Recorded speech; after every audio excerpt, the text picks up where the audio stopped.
All right, we're good. Are you ready? You're up. All right. I want to say hello to all of our readers and viewers for the Boston Poetry Marathon 2020. I am Suzanne Mercury, and our technical host for the hour is Bridget Eileen. Hi there. Thank you, Bridget Eileen, for being our tech host. And I also want to thank my other fellow organizers, Christina Liu and Xtina Strong. This has been an amazing experience. I also want to thank our volunteers for the weekend. Tom Daly, Tim Gager, Gilmore Tamney, Joe Elliott, Douglas Rothschild, and I especially want to thank Chad Parenteau, who did a lot of work to be a special assistant to Carol Weston so that she could participate, as well as acting as tech host. He's amazing. We are streaming live to our Facebook page at Boston Poetry Marathon, our Twitter via Periscope at Boss Poetry Mara, and live on our YouTube channel. For links to these broadcasts, please go to bostonpoetrymarathon.wordpress.com/watch. This year's Boston Poetry Marathon is also a fundraiser for two local organizations that work for racial justice in support of Black Lives Matter. Donations will go to Sistifier, Rhode Island, and the Urban League of Eastern Massachusetts. And I want to take a moment to thank everyone who has donated so far. The response has been incredible, and you guys are amazing. Admission to the Boston Poetry Marathon is, of course, free, but a $10 or more donation to the fundraiser is highly recommended and deeply appreciated. So for more information about the fundraiser, please go to bostonpoetrymarathon.wordpress.com/donate for more information. You can also go to the pinned post on the bios in our social media for these links as well. Though we cannot be together in person for these readings and the breaks between, we encourage all of our participants and viewers to share their selfies, screenshots, old photos, memories, comments, praise, applause, whatever you like on our social media. It is wonderful. And again, I want to thank everyone who's being so responsive because it's just been wonderful to read. Please use hashtag Boston Poetry Marathon. Tag us as at Boston Poetry Marathon on Instagram and Facebook, and at Boss Poetry Mara on Twitter. We appreciate all of that. A quick reminder to our readers that you only have 5 minutes each, and the 5 minutes starts as soon as you begin speaking. So any intros to poems or anything like that is part of the 5-minute reading. I will be timing the readings with my little stopwatch app. So make sure that the chat window is open. What I'm going to do is in the chat window, when you have 1 minute left, I'm going to post 1 minute. When you have 30 seconds left, I'm going to post 30 seconds. At 5 minutes, I will have to interrupt you and introduce the next reader. If you finish before 5 minutes, I will thank you and then introduce the next reader. So just make sure you have that chat screen open. Readers, if your connection is bad or rattly during your reading, I will interrupt you to let you know and help you to resolve that. So that's happened a few times and there are workarounds. Please make sure that your camera is directed at your entire face, especially your mouth, and please also make sure that you are well lit. I'm now going to introduce the readers of the hour right now. And reader, when I say your name, just give a quick shout out so that we can have a sound check. Let me look at the schedule. We have Carla Schwartz. Carla's right here. Stevie Subrizi. Subrizi, yes. Subrizi, excuse me, I'm so sorry. Oni Buchanan. Hi, I'm Oni. Elizabeth Marie Young. Is she muted? Is she here? I was muted. Hi, I'm here. Thank you. Thank you very much. Serina Gousby. Yes, hi. Lori Lubeski. Hello. Hey. Alifair Skebe. Not here. Okay. Dany Joachim. Dany is here. Thank you. Beautiful. And Eileen Miles, has she arrived yet? Not yet. Not yet. Okay. Hold on one moment. And all right, so we are about to officially start the reading. So if we could please, Eileen, you might want to go to speaker view now. Or excuse me, Bridget, sorry. Bridget, Eileen, sorry. Speaker view, and we are about to start the reading. So please, everyone, mute yourself, except for the person reading, obviously. Carla Schwartz is the first to read. Let's hear it for Carla.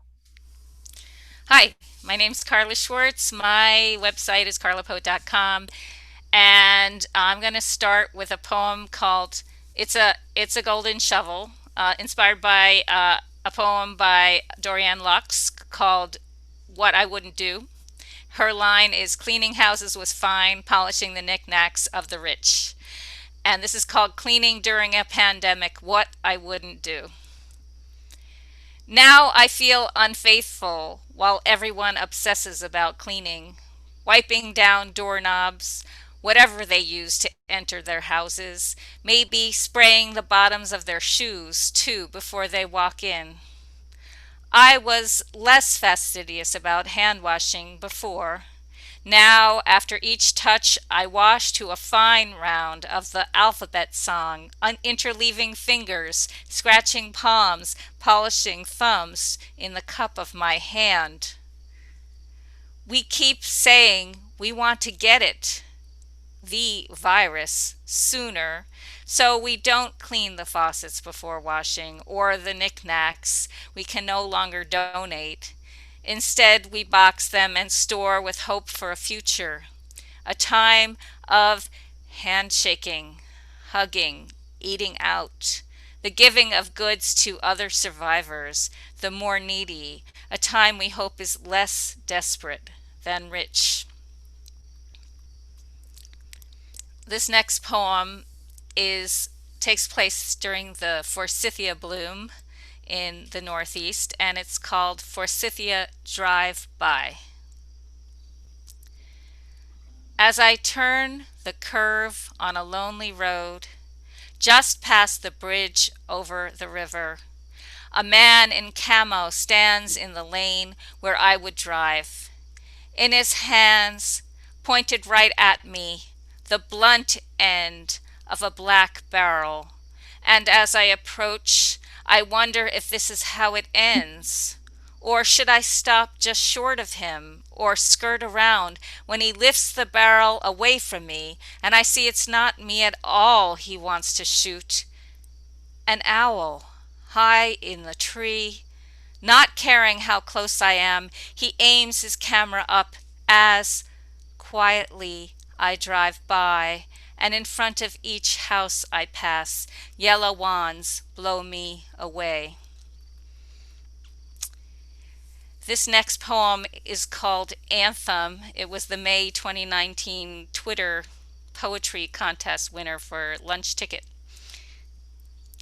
We of the overbearing bosses, the sovereign bosses, hovering over our desks, we just looking to advance our careers or seeking guidance, a leg up, or we, the young, the naive, the beautiful, we who misconstrue a dinner or drink invitation as part of the job, we good workers wanting only to please, confuse our hope for a genuine bond or even love with a sinful kiss or cool hookup, since aren't these the precursors of love? For years we bury the shame, we bury our tongues, we bury our pride, our pain, until we dredge up memories from deep in a dark place. A yeasty smell, a stained skirt. We unearth those hatchets and clang them together in cacophonous clatter. This next poem is called Umbilical.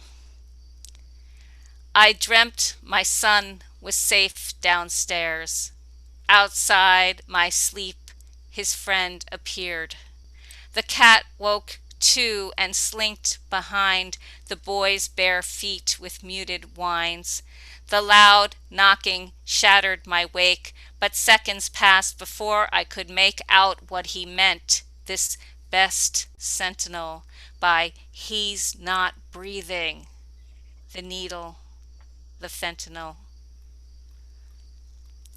And this poem is called Survival Instinct. I want to walk the esker, but with each step in snow, my feet sink deeper. The wind, so cold it burns my fingers. I look to the slope, but find daunting the prospect of snow, swallowing more of me. So with each step of climb, swallowing more of me with each step of climb. And so with regret I turn, and on return I trace the hollows where I stepped before, follow once more my own trail, that I might soon be warm. And I will end there. And thank you very much. Thank you. This has been an amazing event so far, and I'm looking forward to hearing everybody else speak. That's beautiful. Thank you. Thank you very much for your reading, Carla. And next up is Stevie Subrizi. Let's hear it for Stevie. Thank you. I'm just going to read a couple of poems from a chapbook that I'm working on that I want to dedicate to the memory of the Cantab Lounge. But these poems are not about the Cantab Lounge, they're about other things. Okay. My junior high school Spanish class visited a dictator's tomb. The ceiling was impossibly tall, or the ceiling was disturbingly close, and its tiles depicted, as I recall, 1,000,000 dead souls floating like lost balloons to the sun. Decades later, some man who would kill me for looking pretty tells the world and his friends that Torquemada was just doing his job. A statue of Christopher Columbus finally loses its head, and the ruler of America orders a law that protects statues after erasing a law that protected me. But by now, I understand that he is just doing his job. The man who would kill me is speaking by right of law.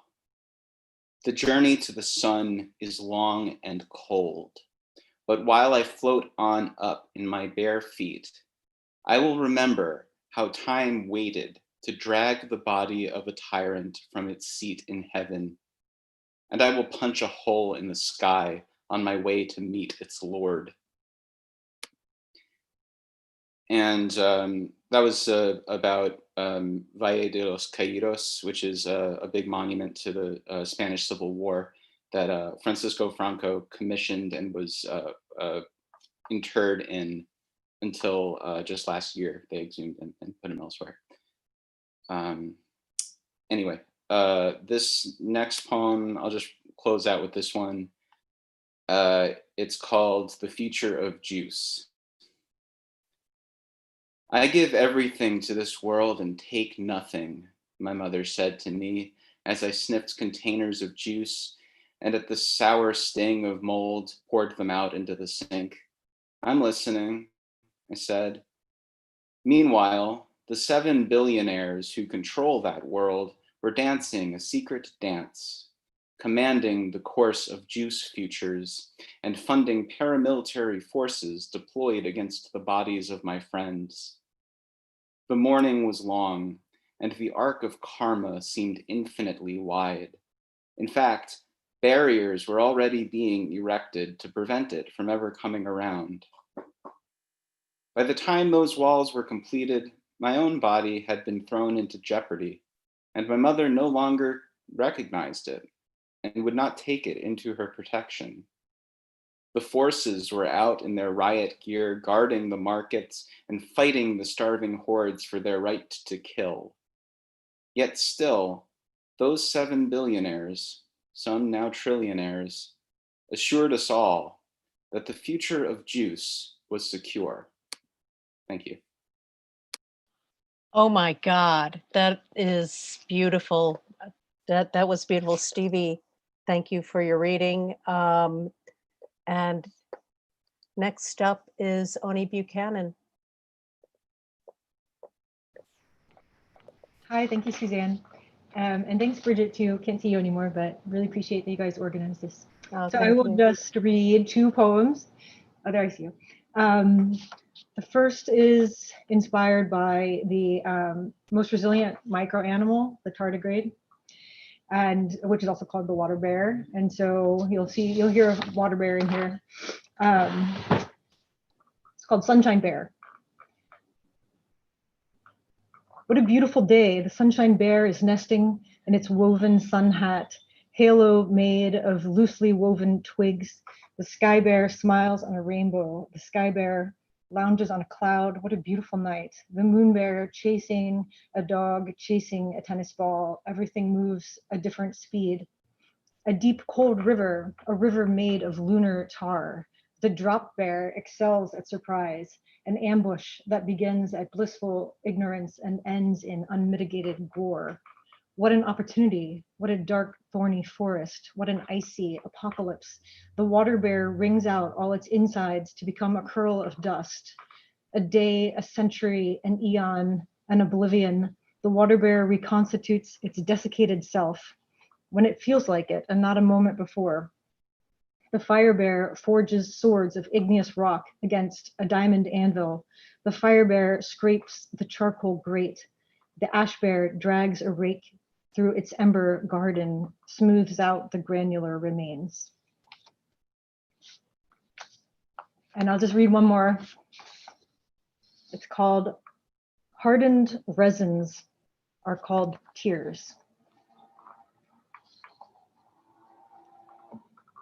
It turns out when landlords say a space is funky, they mean it is artsy, but also infested by ants. You told me my gown was not so elegant, and all of a sudden I had no idea what elegance was. The damage had already been done. The shame was unresolved or not solved again. I hate to bother you. When you commented on my shimmering threads, did you mean lame or lame? Shame in reverse is reintroducing a population of solitary white wading birds to an inlet or estuary. In German, to say I'm sorry is tut mir leid, or all my unfortunates, all my solitary egrets balanced deadly in the tidewater. A Nigerian man on a flight to Lagos told me Oni meant king in Nigerian, though he then modified to royalty. The Oni embraces the sword of justice and wears a ceremonial cloth soaked with the blood of sacrificed men and women. Justice, like only the frozen state, or impassive objectivity unmoved by liquid tears. We were incredulous that the other had also devoted her life to poetry until it turned out in midair that he meant poultry. Anyway, I'm graying out another pixel on the grid of my surrender, the procedure to surgically remove necrotic tissue, known also as debridement, and I am so much debris formerly gathered at the site. I guess debridement is the antidote, like the opposite of doting, against excessive love regularly expressed. There have to be garments for this, so tight they create their own psychology. Pull your dignity through the eye hole of the needle, all my possibilities. Just to imagine one is to invite it closer. Dote, which also means decay of wood. In extracting myrrh, the tree bleeds a resin, a value proposition. One must wound the tree repeatedly to achieve it. Thank you. Oh, beautiful. I'm kind of a fanatic for trees, so this poem really moved me in particular. Thank you for your reading. And next up is Elizabeth Marie Young. You're here, right? Yeah, there you are. Yeah. Hooray. Well, thank you so much to the organizers and to all of you who are watching from far and wide. We've had a pretty great hour so far, so I'm gonna try to to continue things. So This poem goes out to BuzzFeed, which furnished a lot of the more ridiculous portions of it. It's called 31 Cats in Comfortable Nightwear. I'm not going to talk about that. I'm going to talk about something else, but it won't be the perceptual and inherently social structure of the world we thought we knew. A world in which poetic freedom encompasses 30 catastrophic Russian wedding photos and 12 waxing horror stories. In an economic sense, such exploitation relates to the expropriation of labor, not 9 money-saving hacks. Autonomy is overrated, don't you think? In obedience to the command of 16 animals with tiny casts, I refuse to howl, cathartic as it may be. 67 facts about the original Lion King won't be revealed in these immortal lines. You can blame it on Zoom fatigue or the reality contestants who wouldn't spill the beans. My muse declines to comment. The 50 cutest things that ever happened look like hedgehogs clogging the machinery. And the next 2 poems are from a series I'm writing of impossible poems called A Brief History of X, all of them. So the first one is A Brief History of Rainbows. Oh no, I'm gonna do A Brief History of Pollution first. I have no idea about plastics. Some components are added, some are lost, but who can tell? Solidified liquids, liquefied solids, billions of disposable straws, which leads me to a confession. I read Leviticus long ago, but I'm no theologian. I've played violent video games. I've smeared soot upon the ceilings of prehistoric caves. I've vomited lies from the pulpit. I've lived in ugly buildings near cellular telephone towers, power lines, billboards, and such. I'm from Boston. I don't know. I've swum unswimmable rivers. I've committed sodomy without considering its effect on any ecosystem, basically since the dawn of time. The Industrial Revolution, whatever, and so what? Let the hand that receives my meaning be ever so chaste. Those whose conduct on earth has given someone pleasure can hope to enter a pleasant womb. Excessive campaign contributions shrouded in phantasmagoric smog. Those whose conduct has been foul can expect to enter the stinking womb of a bitch or pig or outcast. And this is my last poem. It is called A Brief History of Rainbows. The sky overhead was cloudy, leaving no space behind into which wisdom could overflow. Souls crossed over to Valhalla as though nothing were even there. A mere issue of optics, as explained by Descartes in 1637. Things come in their own time. What's the big deal? Imagine a line coming out of the sun through the back of your head and out of both your pupils. Imagine a flaming bridge. The child inside you doesn't care about your chakras. Where there is light, the darkness disappears. It's something, can't you feel it? Pinballs and water droplets were striking the horizon in front of my home office where the colors meet the earth. Don't leave me standing here believing you too may be unreal. There's nothing mystical about it. Thank you. Oh, beautiful, beautiful. Thank you for your reading, Elizabeth Marie Young. That was a really wonderful reading. Next up is Serina Gousby. Hi. Oh, there you are. Hey.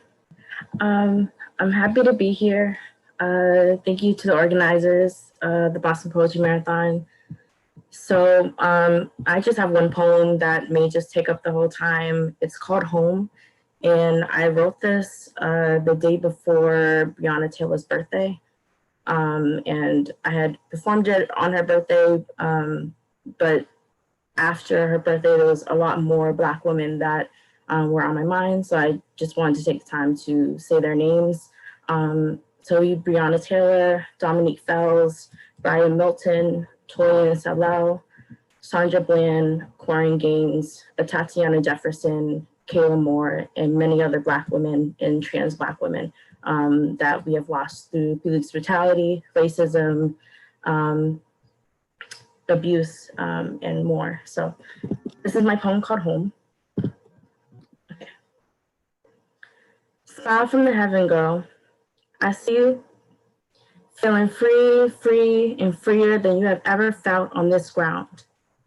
That sun tells me you found home. Greenlit grass, flowing trees, endless bliss, compassion. You met some family, friends, and ancestors, and the names we continue to shout out. I'm so happy they found you. And it looks like you're already changing our worlds. See, sis, I know what you did to those clouds.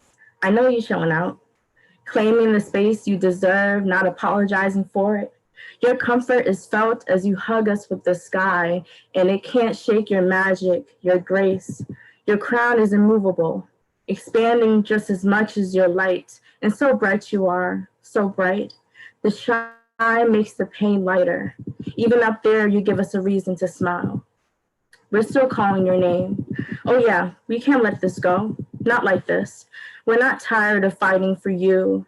I know you see us here. Our legs may tire, our voices welt, the tears will keep flowing, but the passion is unbroken. Justice has to happen for you, and they robbed you out of your breath. How dare they? How dare they take you from us? They made you an angel too soon. You still had plans, sis. You still had dreams waiting to be fulfilled, love still being made, lessons to learn, a voice that wasn't finished talking. How dare they? I know you're there saying it's all right.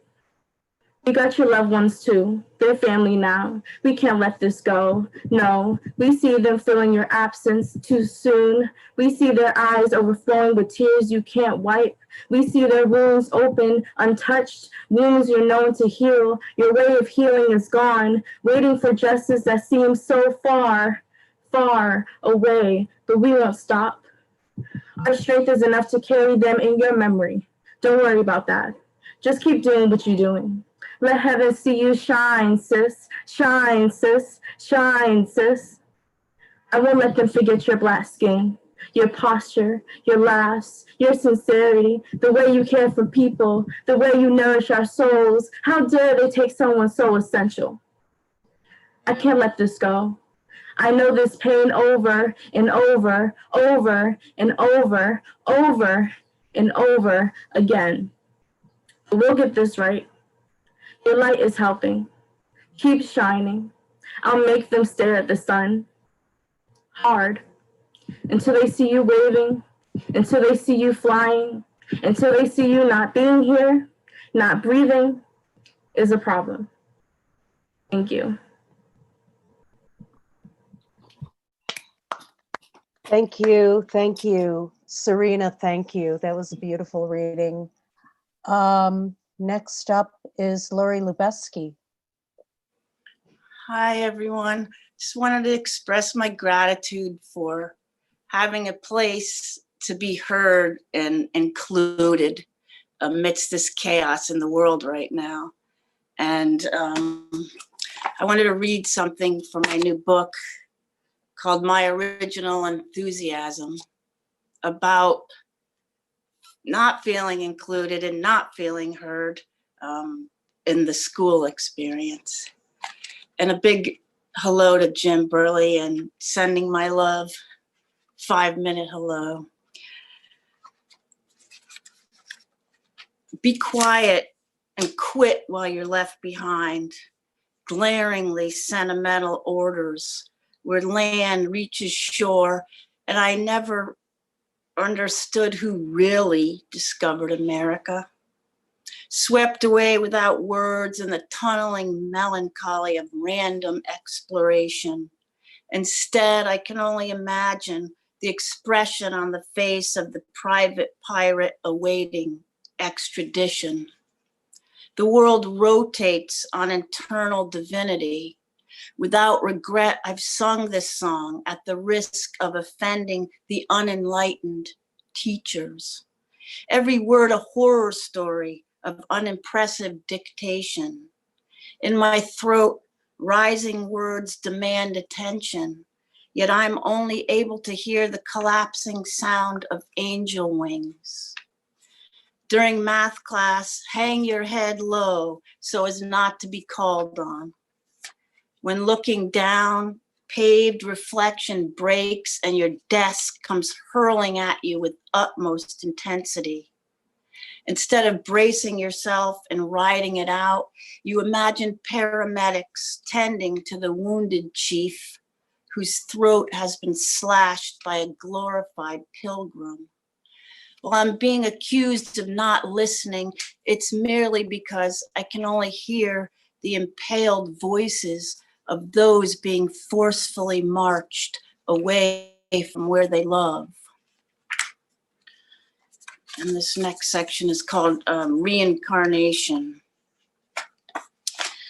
While everyone else learns to read, I bury spelling words in my backyard, hoping they will grow into something beautiful that I can understand. Exotic teas and spices, jasmine, cardamom, pepper, so that I can prevent the European explorers, Magellan, from sailing to the New World in hopes of finding. Mercenaries which live in my boiling bloodstream are impossible to control. Turn my face red, gather up spears for my survival. When the Taino reached out in curiosity to touch the end of Columbus's sword, their fingers were sliced. In his amusement, slaughtered 4 million on Haiti, wiped out nearly completely an entire population. When I grow up, I want to be reincarnated. I want to return as a slave in my next life and ride that ship of disaster with my hands and feet chained and shackled back to the old world. Face down the Spanish king before he has a chance to send explorers to the New World in search of treasures. And if Christopher Columbus cuts off my hands for not finding enough gold, I will use my reincarnation to kill him back. The next time I bleed to death, vultures will swoop down upon me and carry me up to heaven, sky. And like in an ancient myth, I will become a constellation that my children in the future will gaze up at and wish upon. Suddenly, I want to hurry up and die so that I could use my next life to be brave, heroic even. I want to return to this world, fixed, capable, to feel uplifted by my own intentions, rewarded for my efforts. In my next life, I want to be swaddled in baby blankets by tender hands, sung to sleep at nap time. I want to stand up in my chair and shout out the right answer, to be showered in gold stars all the way home. Thank you so much. Oh, that is beautiful.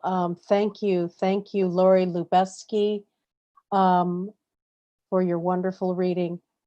Next up is Alifair Skebe. Let's hear it for Alifair. Hi, can you hear me? Okay, I'm Alifair Skebe, and I'm going to be reading from a manuscript called Thanatos and Psyche, which is replacing the Eros and Psyche myth with Thanatos, the god of death. This is Psyche's descent into the underworld. 2 coins. Sharon lifts a coin from Psyche's tongue, retracting communion. The underworld is only a drug trip to mere mortals. On butterfly wings, she'll soar to other dimensions. She did not know Thanatos took her elder sister, who threw herself to the sky. She did not know he took her second sister, falling from the mount. And she, the youngest and most fair, erstwhile, resists the boat the waters, the penetrating deep, undulating dark, wine red sea, water, river, down. Love queen, did you spawn this death drive? Thanatos takes no prisoners, spares none for money, praise, nor persuasion. He takes his offerings with greedy teeth, sated on rich, fresh blood. Here, Psyche buys her time. 2 gold coins, 1 for the trip, 1 for the return, to retrieve a beauty potion and deliver it unused. Apuleius's Herculean task for a woman. Persephone. Will she be pretty or stern, kind or cruel, intercessor to her husband's unbending will? Will she be braided or boxed? Will she hold the salve or produce it by magic? O lustrous queen of the dead. 2 coins, 1 for the voyage and 1 for the return. The tower says Psyche is undead. Metal and grit on her tongue at the edge of murky waters. She opens her mouth to the boatman as if to receive, as if to sing. With his long, bony fingers, Charon exacts his toll, bribe, and she passes without ablution into his ferry, longboat, gondola, night boat.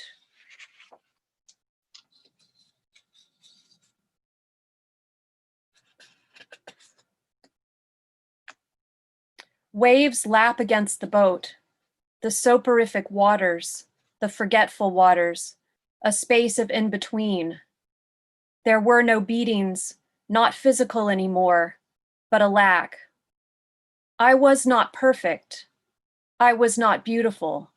Perfection would be less of me, whatever form that took in expression, reaction, physical being, physical space.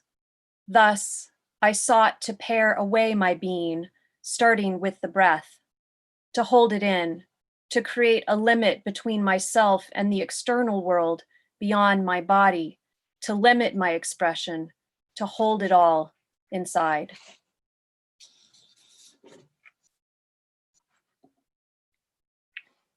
And this is my last one. Thanatos follows Psyche into the underworld. The walls in this God-worn place have grown a thick layer of mold because all who breathe here are arrested mid-breath, then melt into brick and mortar. Thanatos walks behind her. In white slippers, she clicks her heels against the rock floor. Wall sconces cast a faint glow of coins, stars, and crosses across the dimly lit hall. Psyche wipes dust from a chalice, touches holy water, and lights a candle. She kneels before the Virgin. Thanatos touches Psyche's left shoulder gently with his ghostly hand. She shivers, a quick glance at shadows. Thank you so much. I appreciate it. Oh my God, thank you so much, Alifair. That was really a beautiful reading. Next up is Dany Joachim. Are you here? Oops. Yes, I am. There you are, beautiful. Welcome. Thank you, thank you. Thank you for giving me the chance to be part of this again. I will read 2 poems today. The first one is mine and the second one is by a poet friend. The first one is called No Exit. It is for Kenel, Hortense, Tino, and Claudette. No exit. Oftentimes, it keeps happening that we forget whether we are here in this country or we have ever left the other one. Although deep inside, we already know that the answer doesn't matter. It's a strange heaviness of the heart coming from this endless longing for what we will never be able to state. It is almost like life crept on, leaving us stranded in this mirage where we fight to keep on breathing and clinging to whatever memories remain to make our way. No exit. And the second poem is by a poet friend, Martha Collins. She lives in Cambridge. Once in a lifetime, she was my teacher. And this poem is from a book of poetry called Blue Front. It's a book of one poem, and this part is called The Trees Were Not Involved. The trees were not involved. There were trees on those streets that were named for trees. Sycamore, cedar, poplar, pine, elm, where the woman's body was found, where the man's body was taken and burned. There must have been trees. There were trees on 7th Street, in front of the house that stands in the picture behind the carriage that holds the boy's mother, the boy's cousin, the boy. And of course, there were trees on Washington Avenue, wide boulevard lined with exotic ginkgos, stately magnolias. There were trees on that street that are still on that street. Trees that shaded the fenced-in yards of the large Victorian houses, the mansion built by the man who sold flour to Grant for the Union troops. Trees that were known to the crowd that saw the victim hang. Though not on a tree, this was not the country. They used a steel arch with electric light and later a lamp post. This was a modern event. The trees were not involved. Thank you. Thank you very much. Thank you so much, Jean-Denis Joachim. That was really beautiful. And I want to say, Tekos, let's please go back to the grid view, please. There, Bridget. Yep, we're back. Back to the grid view. Okay. I want to thank everyone who read in this set. Carla Schwartz, Stevie Subrizi, Oni Buchanan, Elizabeth Marie Young, Serina Gousby, Lori Lubeski, Alifair Skebe, and Jean-Denis Joachim. Next up in the next set is Christy Towers, Adina Karasik, Valerie Loveland, Eliza Jarrett, Sam Cha, Ben Freelander, David Blair, Kevin Gallagher, Cheryl Clark Vermeulen, and Brenda Ijima. We'll be right back after a short break. I just want to thank you all again. Our fundraiser is going really, really well. We smashed through our goal, and we've set a new goal for at least 2,000. So keep it going, everybody. I am gobsmacked, and I want to thank everyone again for their great generosity. This is amazing. Oh yeah, and it's bostonpoetrymarathon.wordpress.com/donate. Beautiful. Okay, I'm going to stop the stream.